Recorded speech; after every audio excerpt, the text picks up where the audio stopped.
NWP Radio. You're listening to NWP Radio, a production of the National Writing Project. NWP. NWP Radio. Hello, welcome to the author conversation for the month of June's reading in the 2020-2021 Marginal Syllabus. Marginal Syllabus is a project that convenes and sustains equity conversations in the margins of texts online using the social annotation tool Hypothes.is. I'm Joe Dillon from the Denver Writing Project. I teach English at Gateway High School in Aurora, and I'll be the host for our conversation. This month, we're excited because we've invited a friend of Marginal Syllabus to talk about a piece he co-authored titled, "You Can Still Fight, the Black Radical Tradition, Healing, and Literacies," which is actually the editor's introduction for the February 2021 edition of Research in the Teaching of English. So I'm going to ask everybody to introduce themselves. And so, Chris, would you please go first? Yes. Hey, everybody. Chris Rogers. I take he, him pronouns. I'm currently located in Philadelphia, also known as Lenape-Hoking, representing the unceded lands of the Lenape peoples. I'm a grad student. I have multiple roles, but I'm a grad student a doctoral student at the University of Pennsylvania Graduate School of Education within Reading, Writing, and Literacy, where I serve as an editorial assistant for RTE. But in addition to that, I also have served as the curriculum co-chair for National Black Lives Matter at School since 2017. And then additionally, I am the program director for the Paul Robeson House Museum. Passion project of mine that's located in West Philadelphia that stewards the legacy of Paul Robeson, but also serves as like a community space that honors the role of art as a tool for social change. So lots of different traditions, and I think it comes through in the work too. So I'm happy to talk about it with you all today. Yeah, Chris, it's so lovely to have you here. Briefly, my name is Rami Kalir. I'm an assistant professor of learning design and technology at the University of Colorado in Denver, and a co-founder and co-facilitator of this project that we've called the Marginal Syllabus since 2016. And Chris, you've been with us and hanging out with us and helping us learn and think for many, many, many of those years. So it's really lovely to be in conversation with you today. Hi, and I'm Christina Cantrell from the National Writing Project, and the Philadelphia Writing Project. I'm based here in Philadelphia. I've had the great pleasure to connect with Chris both locally and nationally around a lot of the work that he's been leading, and so thankful for the local work that he does too through the Paul Robeson House, etc. So really excited to talk about all the connections here because I think they're very provocative and important for where we are today. So thanks for being here, Chris. Yeah. Thanks, everybody. Yeah, and so super excited to be able to learn with you and from you as always, Chris. And so we always start these conversations by asking the writer to talk about their writing process. And this is a unique piece in terms of what we've shared in the Marginal Syllabus because, again, it functions as an editor's introduction to, a journal, a big academic journal. But in this short piece, you really touch on a lot of like meaty topics. So there's any number of ways you could go with providing us background, but I'm just kind of curious, like what background do you think was important for us to know or might be interesting to share with us about the writing of this piece and maybe thinking about how to introduce an issue, particularly the way you did, which is, seems provocative to me. Yes, first and foremost, I think for this issue, so I am a newer editorial assistant on the RTE team, but also I think in some ways it represents a generation of academic discourse today of like I entered at a time when we have people who are like experimenting with new forms and new entry points into academic conversations. And I really appreciated that that in joining this RTE team, I got to come into an unfolding conversation that was like, how do we do things differently? How do we talk about, and in some ways, like the persistent and same issues, but how do we enter those conversations differently that in some ways can, cultivate new audiences or new solidarities and new connections that allows us to create change in different ways. So I think like the first way I come into this piece is seeing what Dr. Gwen Baxley and Dr. Yolanda Ruiz are beginning to craft around how we talking about the Black arts movement and the Black radical tradition and poetic forms and its sort of like connection to literacy. So as I'm arriving onto the team, I'm sort of like, oh, this is my world. This is where I live, between the work that I do in the community, and my role in doing a little community organizing in Philadelphia, and then my own sort of like love for Black literature and Black arts. It was like, oh, this is perfect. And I really appreciated our team for really like saying, Chris, go with it. Like, feel free to sort of like input and bring your own connections to this piece. So I feel like the first thing I always like to really appreciate is that we are in the need to really diversify our forms of what counts as like academic discourse or knowledge. And I have a lot of models in that. Some of the people that you see referenced throughout the collection is like Amiri Baraka, who talks about like Black music and that that the form is the form is the feeling, and the feeling is trying to create the form, right? It's like seeing this connection there, and I really appreciate Dr. Gwen Baxley and Yolanda Ruiz, who's on my dissertation committee.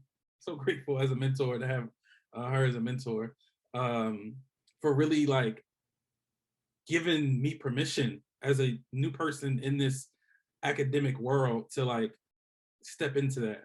That really felt refreshing. So I was happy to contribute to it in this way. And I think that's how it gets meaty, because we're like, oh snap, we got a whole new world of stuff that we can place in here that I don't think has been fully articulated in this format in the past. So how can we place some stuff in here?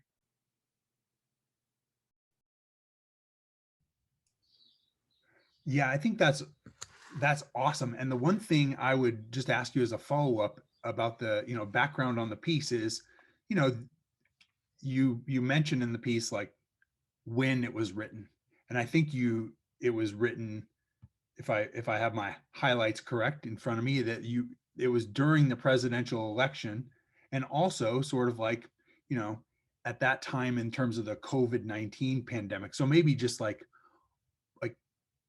do you have any reflections on writing it then and during such crazy tumultuous circumstances? Yeah, I mean, I feel like there's a couple timestamps in it for me, and it's one, the unfolding discourse around Lovecraft Country, in particular for like the intro and the dialogue, and just I remember, I don't even know if we were in the pandemic at that time, but I just remember, that those weekly check-ins that we were having, like how are we like diagnosing this TV show amidst all the things that we were seeing amongst the election, amongst the resistance to fascism within the country. So I think that was important. I think as the piece sort of comes together and we think about like the role of the COVID pandemic, the rise or returning cycle of Black uprising in this country and in really across the world, and its connection,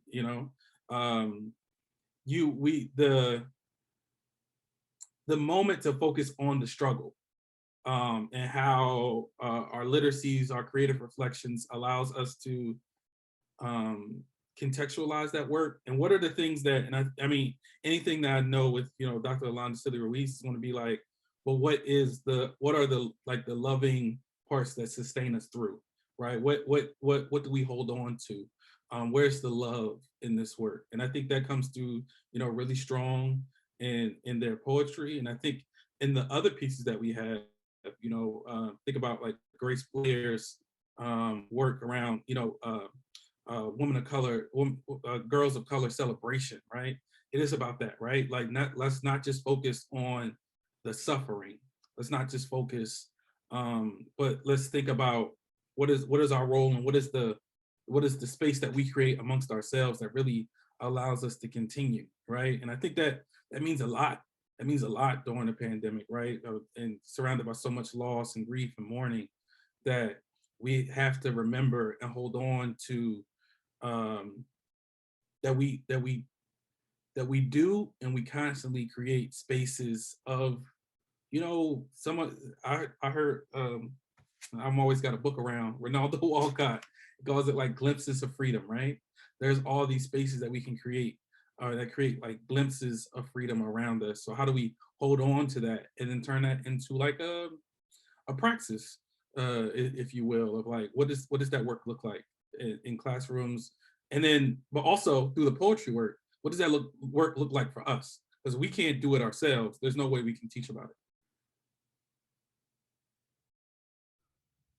Thanks so much for giving us that introduction. And I know, just as the last piece you said about, you know, how do we turn this into a praxis? I think somewhere in the margins, I scratched the word praxis and with a question mark in it. But I also know that Ramy and Christina have some notes on their version of this article. So I'll open it up to conversation about our notes and our questions about this article.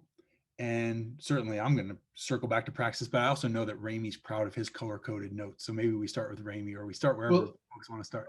Sure. And let me just give maybe a little bit of kind of maybe context, as a way of further welcoming Chris, you, and again, this co-authored editor's introduction into the current marginal syllabus, which is, this will be featuring this article and our commentary about it and this conversation as the final entry in the 2021 marginal syllabus that's been shared this spring, starting in March and now through June. And, you know, it strikes me, Chris, as I hear you talk about this idea of holding on to and creating spaces that glimpse freedom, and the need amidst these, as you said, I think a very important reminder, particularly for many white folks, I'll say, to be reminded of the international movements and uprisings for Black liberation and joy. That we curate as educators the types of conversations and spaces that also allow us to glimpse those moments and those possibilities. And in a very humble way, I don't want to extend too far the efforts of the marginal syllabus, but I hope in a very humble way that we've tried to curate a set of readings this spring that does that. And so as a reminder to listeners or to viewers who are perhaps engaging with this conversation for the first time, we began this marginal syllabus in March with a piece by Jennifer Turner and Autumn Griffin on Black girls dreaming and their kind of multimodal adolescent literacies as they express and share those both in and outside of school settings. And then we moved from that article into a discussion with Patrice Johnson and a piece that she co-authored with, at the time, a doc student, Hannah Sullivan, that also looked at kind of revealing the human in the writer.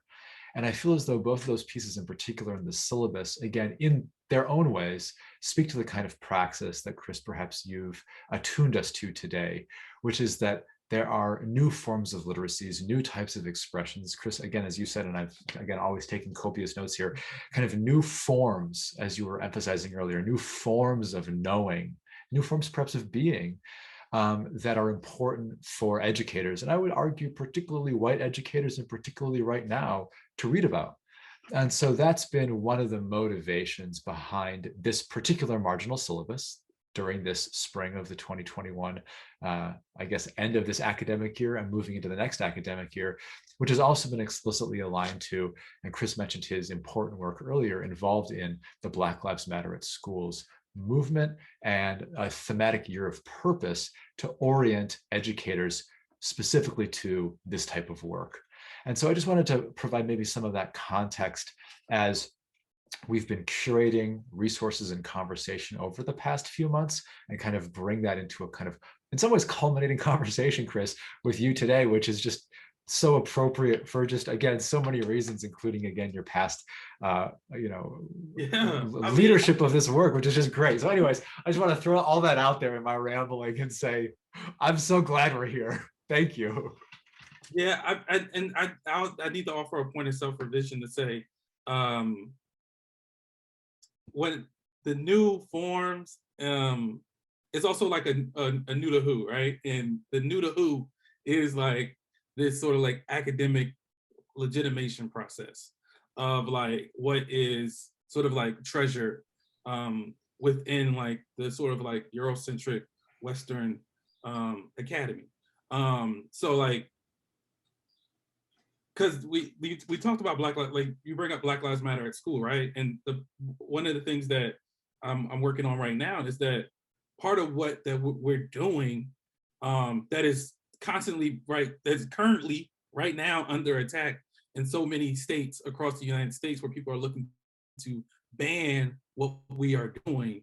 We are recovering traditions of knowledge making and knowledge production and things that have articulated the struggle and the antagonisms of Black people in this country and in places all throughout the world for centuries.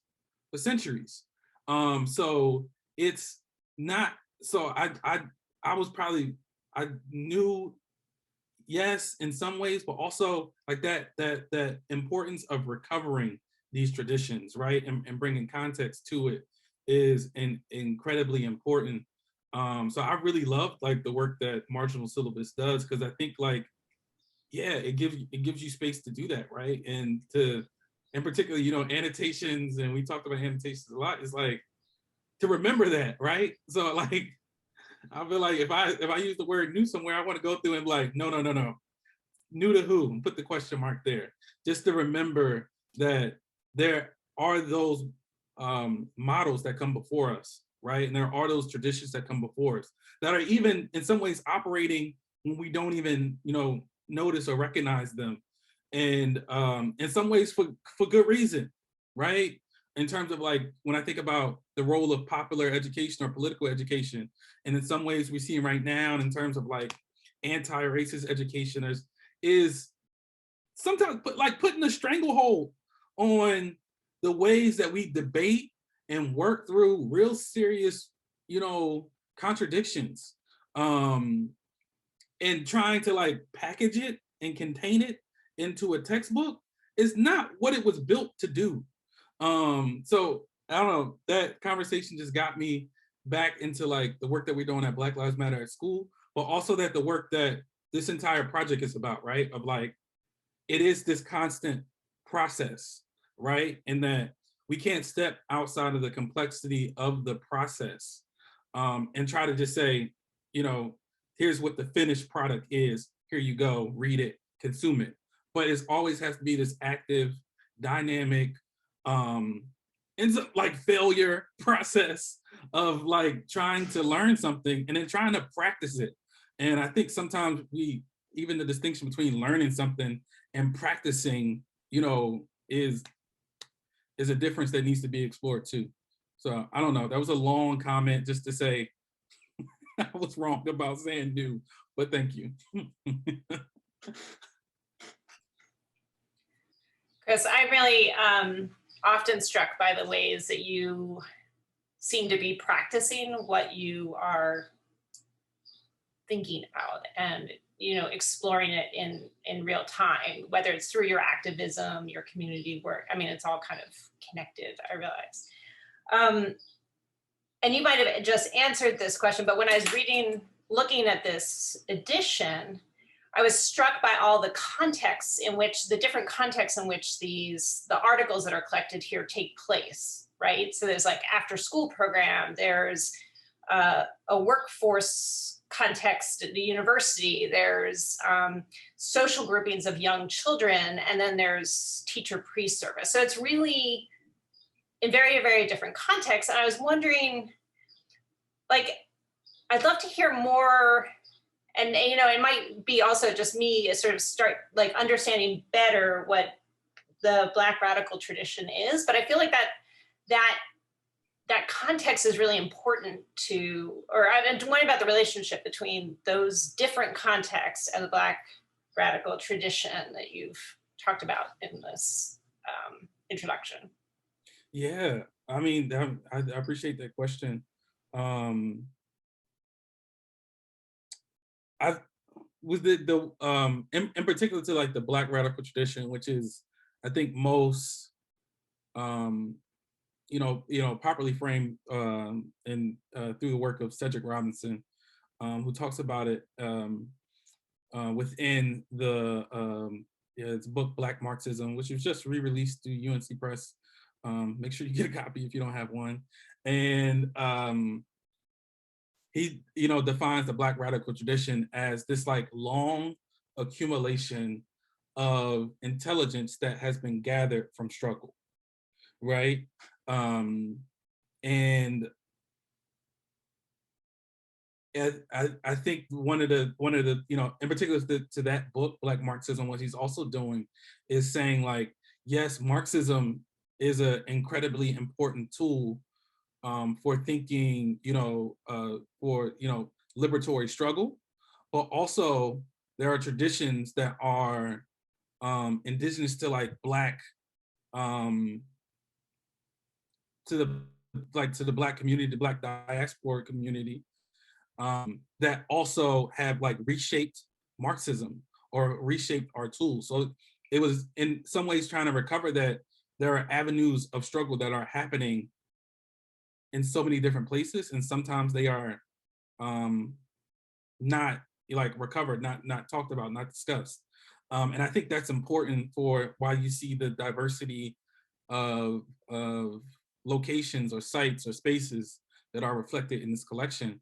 It's a reminder, right, that across many different experiences, across many different identity markers, there's a consciousness, right, that is being built through struggle, through an awareness of the apparatuses that are seeking to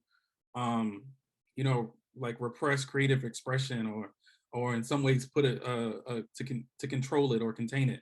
That there are these struggles that are happening in many different spaces, and in every space of struggle there is that like pedagogical or opportunity. So when we think about literacies in this broad sort of like way, you begin to see that we're all sort of like finding ways to express our authentic selves or make these connections or communicate in coded ways to kind of continue to build that consciousness.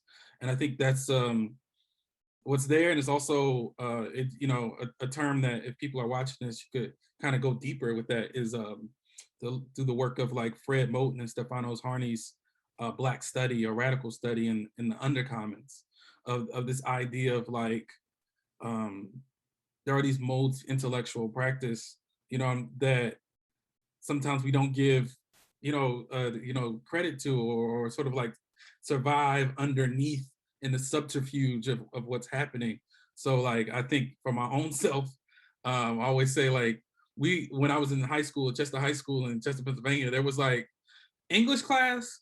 There was also like a card game that was happening in the back of the room. And no one like asked those students what they were teaching in that card game, because we were like supposed to be doing worksheets in English class. But that's also an intellectual practice. So like, I don't know, I think about things like that, and I also think about what is that card game doing, for the in particular to those moments, those Black boys who are playing, right? What is that space of like, we're not going to do this work. We're going, do this other work. And this work is more important and more valuable, in some ways more relevant to our lives, right? That question, I think, is incredibly important. I think in literacies research and discourse, we're seeing a lot more attunement to like, oh, well, what's happening on the margins? And I think when we do it right, it's not trying to assimilate those experiences. into, okay, well, how do we turn that into a learning thing, right? Oh, they want to play cards? How do we make that the unit of math class that we're working on and teach probability? But rather see it as this space of autonomy and agency that we have to negotiate and really ask questions about. In some ways, like say, yo, that's y'all space and I'm gonna stay out of it. Yeah, I don't know. That's where I started to go with that question. A good friend of mine says I don't answer questions, I kind of respond to them. And I'm realizing that my practices kind of ended up there too. That was a beautiful response, Chris. So, thank you. You shared with us your. I really appreciate Christina's question about the different contexts that that the issue highlights. Also, sort of, you know, it makes more complex the notions of praxis, right? Because I do, you know, what my main site of like any place I would find praxis relevant to me is an English classroom where, you know, the aforementioned card game might be playing out. And so in some ways, like praxis, as I think about praxis, it's certainly in ways I relate to students, but also the ways I think about curriculum and what counts as reading, what counts as writing, what counts as, you know, whatever counts as like a skill or skill development. So I think I appreciate that. And then just the other thing I thought was like stuck out to me in my notes as you were talking about the card game, I was thinking about the juxtaposition in the title of fighting and healing, right? Mm-hmm. And I was thinking as I was reading this piece about like, okay, what might somebody in my context fight or resist?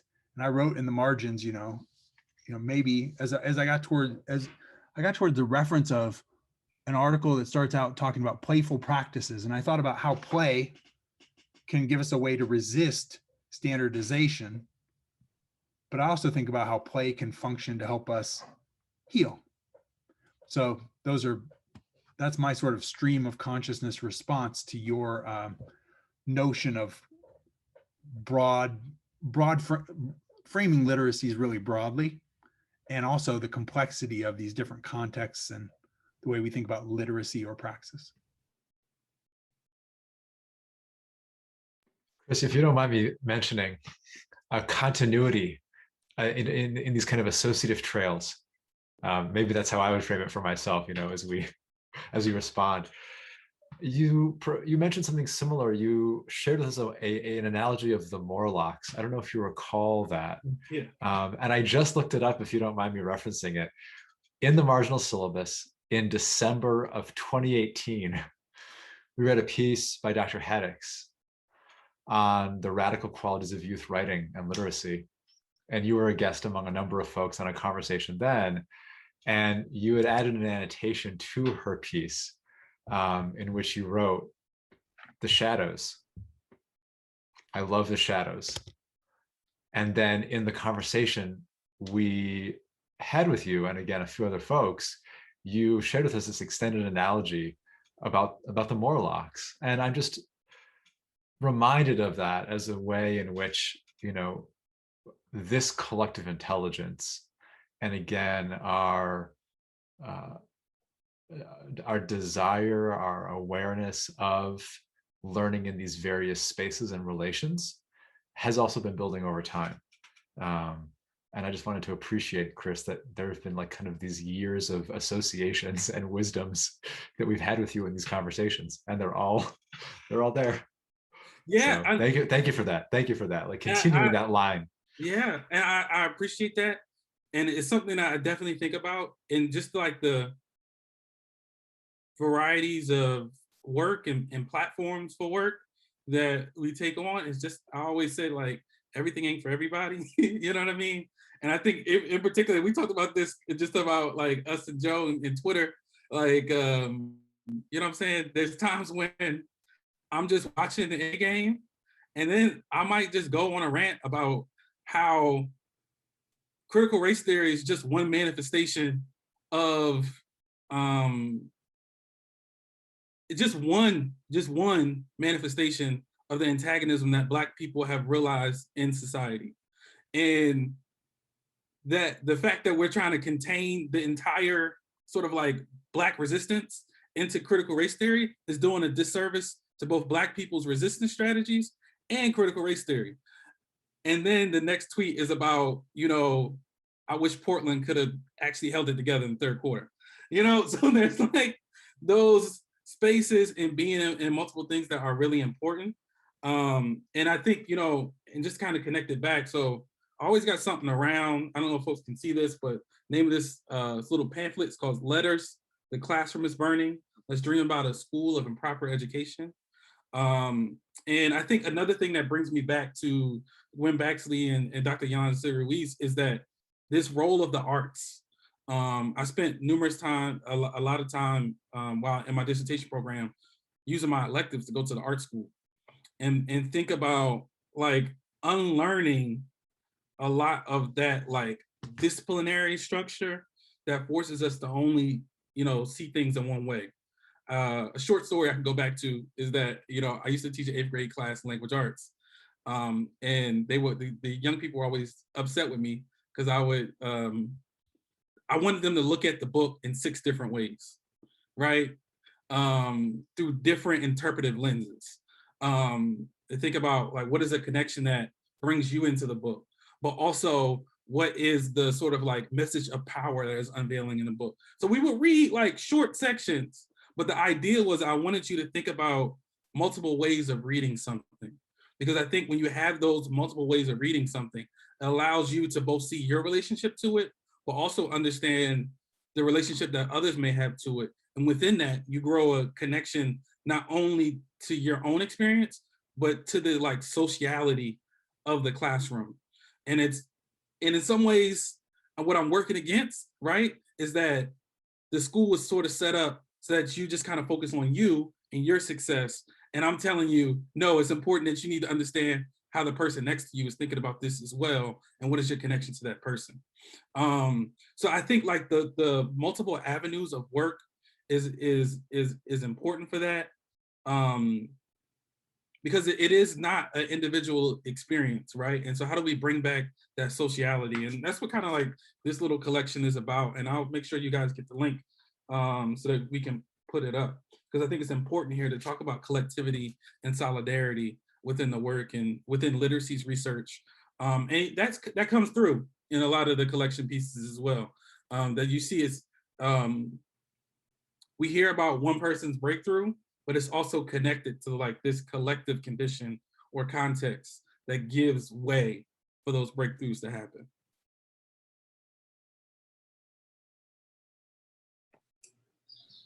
I love that, Chris. Thank you. I'm also wondering about the role of poetics in that. And you talk a lot about poetics. Well, you talk about it, and then Dr. Baxley and Celia Ruiz, you know, do the, what's it called? The in dialogue at the end of RT.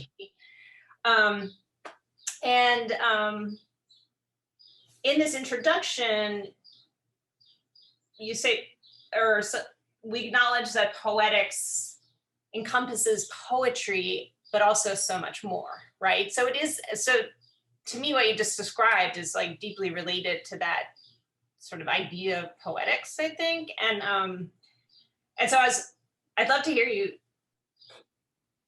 describe that. And then I was also thinking about like, what are the implications for teachers of writing, right? Teachers who often think, you know, are often interested in supporting their kids in writing poetry, and, you know, and how, what has to happen to really make this sort of poetics happen, you know, not just poetry maybe, but like what do you see would be important for teachers to think about too? So that's a couple of questions, sorry.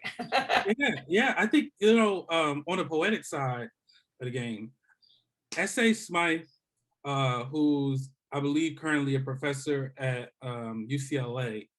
I had a chance to be in conversation with them, and they talked about poetics as the root etymology, like the etymology of poetics is like invention, to invent. And that can take up many different forms, right? So like that's one way I found. I mean, that was like a reminder. I feel like the huge piece there that I believe that is cited in the work is from Aimé Césaire, and like the poetic knowledge, who sort of like sets forth of like this strategy, but then also it's kind of reaffirmed in the same way by Audre Lorde in Poetry is Not a Luxury, right? That, you know, this distillation of experience allows us to glimpse, you know, new possibilities. And I think what I've been attempting to do, or even what I attempt to advocate amongst teachers, is some like the let's not confuse the poem for poetics, of like the form that we have of just like writing on a page. If we think about the thought processes that are happening there, of like distilling experience, of, you know, finding form that matches our imagination, of improvising, of revision, those tools don't have to just come back to like the pen, so to speak. You know what I mean? There's, you know, Kiese Lehman writes about this beautifully in terms of like what revision looks like as a, you know, ethical and moral practice for our lives. And I think where I've been going in terms of our advocacy, in terms of like the Black Lives Matter at schoolwork, is to engage that praxis, or that process, right? Of like, you know, imagination, improvisation, form, like evolution, and seeing these things sort of like grow, and saying like, what are the different roads that we all can take in that way? And I guess the challenge that I always had is trying to, I was in an English language arts class, and the young people would be like, "You're not teaching us what a semicolon means." And I'm like, you could Google that, fam. Like, y'all know. But I think it's a different type of question, right? And I mean, I'm biased. I think it's a more important, critical, and complex question, but it doesn't have an easy resolution. There's no right answer to it. And a lot of our assessment system, our accountability system in education is built around being able to say, oh, are you on the right path, and not acknowledge the multiplicity of paths, or in some ways that the things that are structuring this path is oppressive to our humanity in the first place. So I feel like that's the challenge of how do we expand the repertoire of skills in ways that we can sort of like think through ideas, and make them like represented in the public, and kind of thinking of like the multimodality of the work. But it's also like challenging that it is not about the product, but about the process. So I think what poetics, and moving from like the poetics from the sort of like poem or the poet, is trying to get into that process and name that process as critically important. And in some ways, like say that's the inheritance that we should share, of that process. You know, if I have more time, I'll pull up an amazing video from Henry Threadgill, who's one of my favorite jazz artists, who talks about rehearsal. Like the idea of rehearsal, the way he frames rehearsal is to go in search of, to explore. And he's like, I don't know where I'm going. So we receive a text, right? We receive a bit of like the notes and the chorus, but then when we flip it, we reverse it. We might drop some stuff out. We might, you know, go this way. We might go left, but it's all about figuring out where we all are in the sort of like, what do you call it? Like or not a jazz orchestra, but like the collective, the quintet, of figuring out where we all land in relationship to that. So to figuring out how we have a conversation around it. So like annotation maybe, to kind of think about like, where are we going with it versus what we're being asked to do. And that's always important for, I believe, young people to remember, and teachers to remember. What are we being asked to do? But also what is what is my purpose? What is our purpose?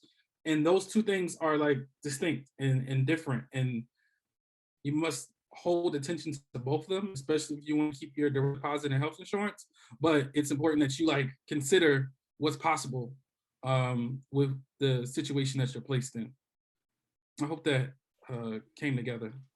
I have this vision. Sorry, just real fast. Like I have this vision of saying to kids like where are the semicolons in the world? You know, and like actually like exploring like where do you find semicolons actually? That's the vision of like an activity that just came to my mind as you were talking. So I'm like, oh, that'd be fun to do. Right. Semicolons are everywhere. It was wild because you have an 8th grader who's teaching me what the semicolon is and its function and why they should be taught it. And I'm like, but you already did that work, so why are you asking me to do it? If you're that far in, why do I have to do it? But yeah.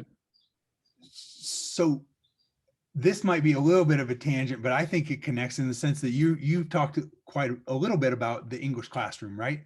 Yourself as somebody who was in an English classroom as a young man and seeing the card game, whether you were playing or not, you recognize that something's happening there. And then also yourself at the front of the classroom, you know, sort of being challenged on your pedagogy by, you know, the best critics, right? The ones that, you know, you got to be with each other all the time. And you have to kind of make a classroom communities type of piece together and work together. And I am not going to let myself ask you questions about Ben Simmons's free throws or Doc Rivers, but I did, following you on Twitter, I did note when you wrote on Twitter about how you as a young man bought your own copy of Walter Dean Meyer's Monster. And for that reason, you know, while you, in this piece, you talk about the import of Lovecraft Country, you did not want to watch Monster. And I was thinking, just as you were talking about like the fun challenges of teaching English or being in an English classroom and kind of like what is important. If the semicolon is like, forget the semicolon, I think, you know, the young Chris Rogers running off to buy his own copy of that book is, you know, there's something in there that you probably want, that needs to be conveyed to young people about literacy. And that's not every young person we know isn't running off to buy their own copy of the young adult literature, but just talking about like maybe the contemporary media and then your own, you know, sort of like interest and sort of like fandom interest in the take up of Walter Dean Meyer's Monster, etc. Yeah. So I bought Monster from Stetzer Elementary School, Scholastic Book Fair. You know what I'm saying? I want to say it was like $7 or something like that. And I used to have like a love-hate relationship with Walter D. Myers because one, it was pandering. I mean, like from the outset, it's like this book in particular for like the schools that I was at, it was like, these are the books that actually have like Black boys like me on the cover. So like, in some ways you're like being like forced to, you have to grab a Walter D. Myers book. But Monster, what I loved about, and I don't know if I knew this then or it came when I was like reflecting on it, but what I love about Monster is, and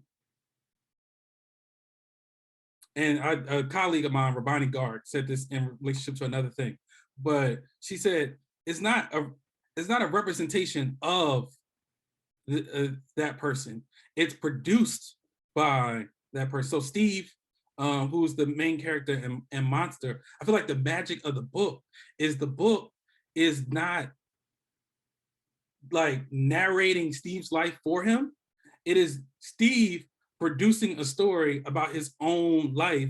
And then what I love about it is he doesn't let you out.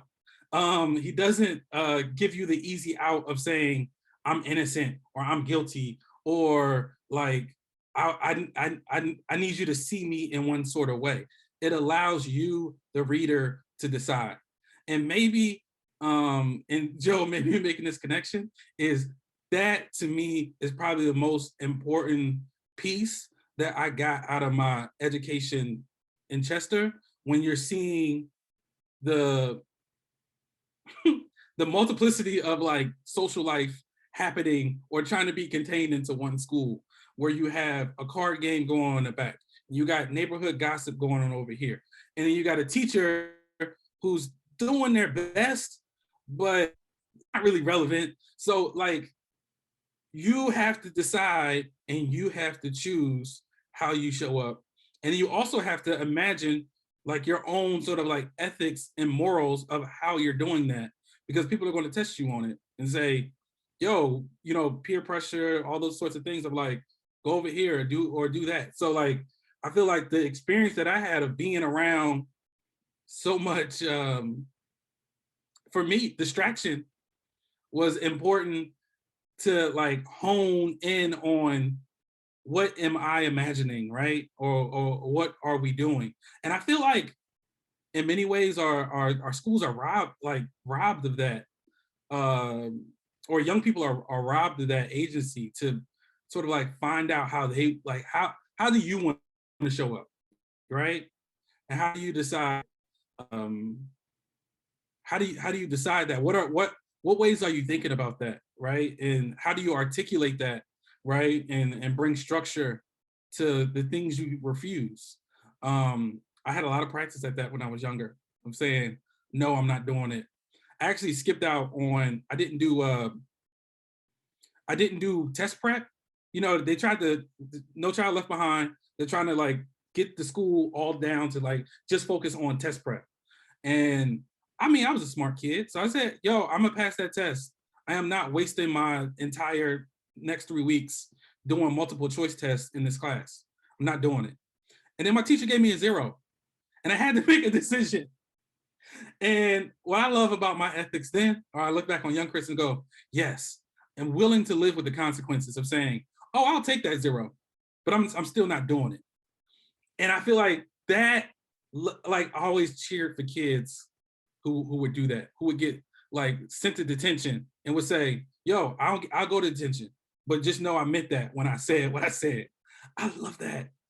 And I wish that, and I think it builds a level of critical consciousness that is important for like our larger goals of building, you know, freedom movements, of thinking about how we, you know, challenge ethics and build a more, you know, a more just moral imagination in our country.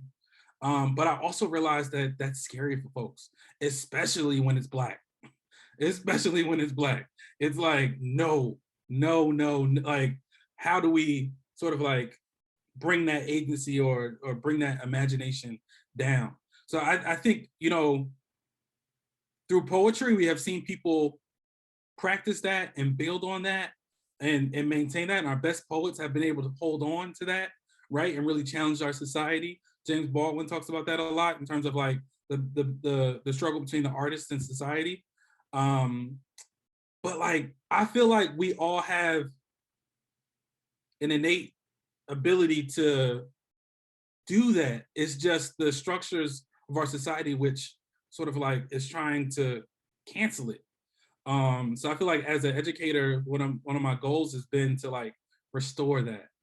In some ways, like I love middle school because those are the students who are like attempting, right? They're attempting to sort of like take control of the space, and you have to negotiate with it and find a new space. And my best thing has always been like, oh, I'm gonna challenge you. I'm gonna allow you the space to like be on the same level. But once you get there, no, I'm gonna ask you some real questions. And I want to see you like fail at it, but I want you to see you continue to try. In terms of just like that power battle that you're in those adolescence years. I love that I was able to maintain that. And I really like to see our communities maintain that. In particular, if we want to build the type of rebellious and ethically centered freedom movements that we need to really bring about change in this world. That was a really long answer. I'm sorry. I don't know where we are. Please don't apologize.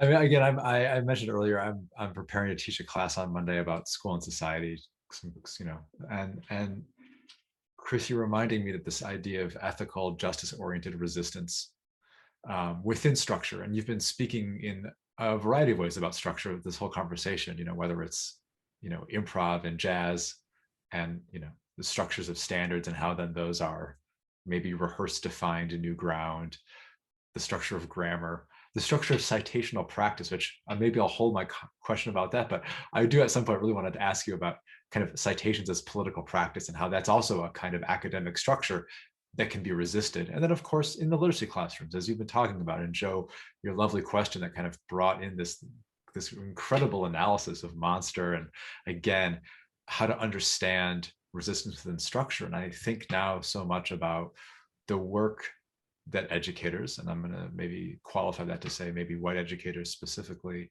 need to do to draw upon a variety of traditions of resistance to find and create the spaces that I would again argue need to be opened in our schools heading into the next academic year. And so I'm just so thankful, Chris, that you're kind of helping to attune me to the motivations and again the lineages of intellectual thought, and again the praxis that is necessary to make that work happen. I really appreciate that. I should also say, like, with what we have in RTE, and currently we're like trending towards like the end of our sort of like editorship, and I really appreciate that the editorial team, which is led by Ebony Elizabeth Thomas, Dr. Amy Stornialu, and Dr. Gerald Campano, along with my editorial assistants, who are currently, we're about to add some new folks, but currently Jen Fong, Aki Dakurda, and then Bethany Monet, have been thinking about like many of these sort of like, critical and complex questions of like, where do we see this discourse come, but also how do we take some of these, not take, but how do we like bring the momentum and energy that we are seeing sort of like come through in everyday practice, whether it's in classrooms or in the streets. How do we see that influence the way that we approach the work of the journal? So I just definitely want to give a shout out to my team. And I've been telling a lot of personal stories, but I feel like that's how a lot of our meetings go, right? It's always a conversation. We can't hide it, right? That we're reading work, but we're also like bringing our own, wisdom and experiences through it, and that is what really animates readings for us, and I think for most people, right? Just have it be open to that. I think that's Roland Barthes. Am I right, Remy? Of like the multiplicity of readings and readerly text or something like that. Chris, you got it. Yeah, you got it. There's a lot here to unpack. But maybe I see that we're kind of starting to wrap up, so I'll use this as my way to kind of just jump in here with a kind of last thought, which is that, Chris, I mean, as always, to learn again, as Joe said earlier, from you, with you, to continue again to chart paths forward with you is just always such a pleasure. So thank you for joining us. Yeah, Chris, you've got me thinking about so much, but to bring this in some like this idea of annotation and citation as annotation and like semicolons that are like written in the world, and I think that you've just at this kind of very fundamental level, people can sometimes dichotomize notions of literacy as being, as we've been talking about, oriented towards these liberatory social movements and the kinds of creative, expressive, everyday activities that can be understood as literacies, and then dichotomize that with these very kind of reductive readings in a both literal sense, but also in this kind of like kind of grammatical sense of like what counts as and what should be foregrounded as literacy. And I think that you've not only helped us to trouble that, but you've given us, I think, just some really important entry points to saying like, there's complexity at those intersections. There's also a synthesis here, and there's a real need to find ways of opening up spaces of agency. And as we were talking about earlier, resistance, as let's say literacy educators think about the decisions that they make, and the books that they choose to read and the conversations they choose to have with their students. And I hope that some of that resonates with folks as we move through what will be, I think, a summer of deep reflection and learning for many people, and head towards a new academic year that is going to be very consequential for our students, for our families, for our communities. And Chris, your wisdom is, I think, going to help help us in many ways. So thank you so much for that. Oh, should I get my final word here, Joe? Oh, okay. Oh yeah, well, you can say whatever you like, but we'll probably just all whip around and kind of one final thought and be thanking each other. So if you want to go, Chris, go for it. All right, yeah, because you said citational practice, so I definitely got to give a shout out. So,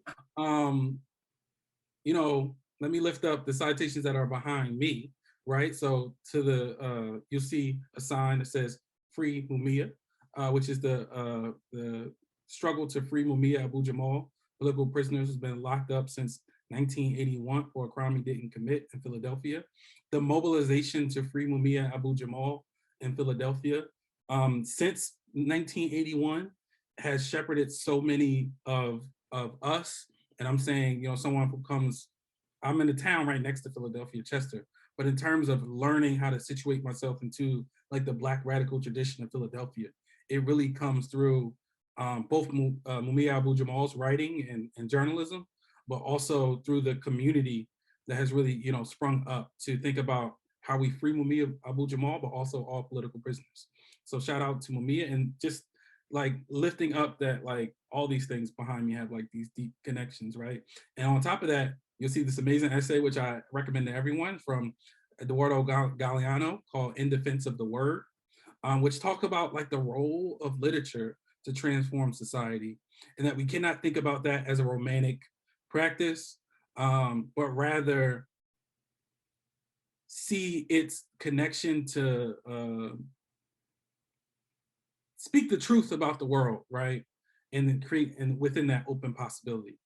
Then also you see Angela Davis with Toni Morrison in a sort of image from the 70s. And right on top of that, you see an image from a protest that was led by the Philadelphia Student Union. I'm on a board of the Philadelphia Student Union. They do youth organizing here in the city of Philadelphia. So in terms of like citing my sources and thinking about the inheritance that I walk into this world with, I wouldn't be who I am. My work wouldn't be what it was without those influences of those organizations, those people. So I definitely want to give a shout out to that, just to say like, hey, there's no APA format to that, but I definitely want to show love.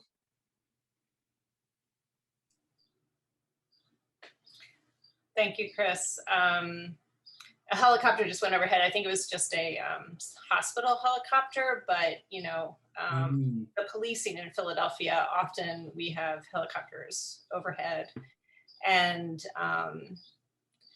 you've been such a powerful force among others in fighting back against that policing of our communities and our bodies and ourselves. So thank you. And thank you to all the references you just made. My final thoughts, I am just completely like now obsessing about the young Chris Rogers. And Chris is incredibly like consistent with everything I know about you today. But as a teacher, as an educator, I'm like, how do we think about like what you did, you know, what you decided, what you did, what you worked through, what you practiced, like back to this idea of practicing, like I'm gonna like, you know, like how do we like get you that A for that, or like give you that like you won, like that's, you know, like in that moment, like you did it, right? So like how do we as educators honor that? And I don't know, I'm sort of like completely obsessed with that idea now. I love that story, and I thank you for sharing it. Well, I want to, you know, stay on time, but I have a the connection. Okay, the connection I have is about because to me, it wasn't about, it's not, the win wasn't the, or the, what I love about that is that I chose that the way I was going to show up was my A, right? And I decided what an A was going to be for me. And that you could say it's a C. Like you could say I got a 60 average because you took more zeros and added them to the mix. But I know what I did. And I feel like that connection is important. And also I know what it did for me. So it kind of bringing it back into our street movements, right? In terms of like when injustice happens, right?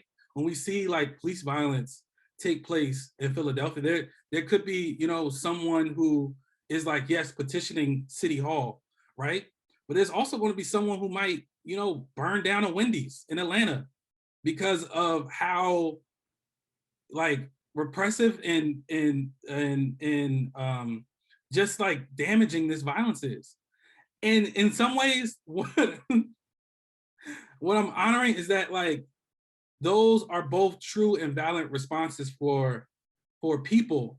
And when we think about the worlds that we set up in ways that are damaging or that damage people, we have to be willing to like negotiate the consequences of the structures that we have that are saying in terms of a human responses, it goes that wide. So like the refusal or rage or and I know this is kind of deeply connected to like reflecting on the year after George Floyd for me, is that the different responses that we all have, right, are valid and true and authentic, and they create possibilities when they're read in, you know, its full context. But some of what is happening, or some of what the role of the classroom or the person is to do, is to try to say, this is the range of the acceptable response. And I feel like as a teacher, our role is to kind of say, you get to choose how you want to show up, but base it in something that's real, that's authentic, that's not just about you, but is about the collective. So how do we cultivate that connection to collectivity? How do we cultivate that ethical commitment and conviction to one another? But at the end of the day, how do we allow young people and everyone really the agency to decide how they want to like show up? So, you know, sorry about that, because I feel like I was watching the Joy James talk. I'm talking about burning down Wendy's. This is an education talk, but yeah, cite my sources. Joy James is amazing. Please watch anything she puts out. Yeah, and what I appreciate, Chris, is you know, again, we're so lucky to be able to learn with you on Marginal Syllabus whenever we get the chance, and we're glad to wrangle you today, and we're glad that, you know, we can blame you if we're going over time, but it's a part of our like desire to pick your brain and think with you of why we're going over time. But I guess my final thought, you don't get a chance to talk like this. Exactly. But I guess what I appreciate is like, you know, paying attention to historic conversations about literacy and what we value.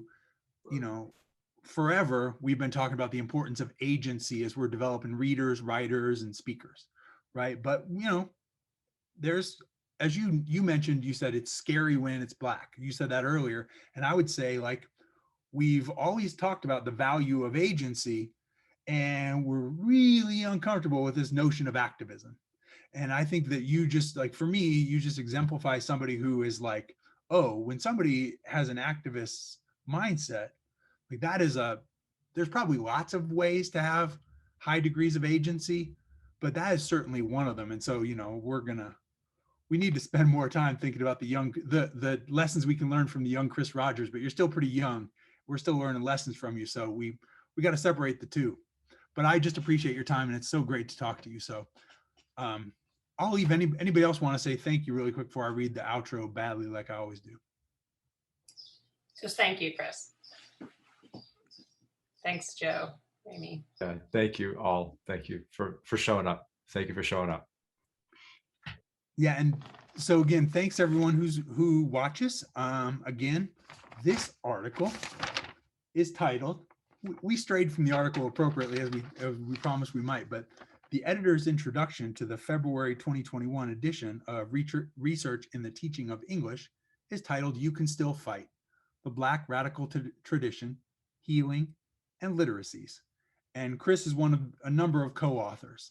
And so thanks again, Chris, for joining us. The article will be online throughout the month of June and accessible for participant annotations at educatorinnovator.org. And if you want to look for conversation about it or the link to the article on Twitter, you might find it at hashtag Marginal Syllabus. Thanks. Radio. You're listening to NWP Radio, a production of the National Writing Project. NWP.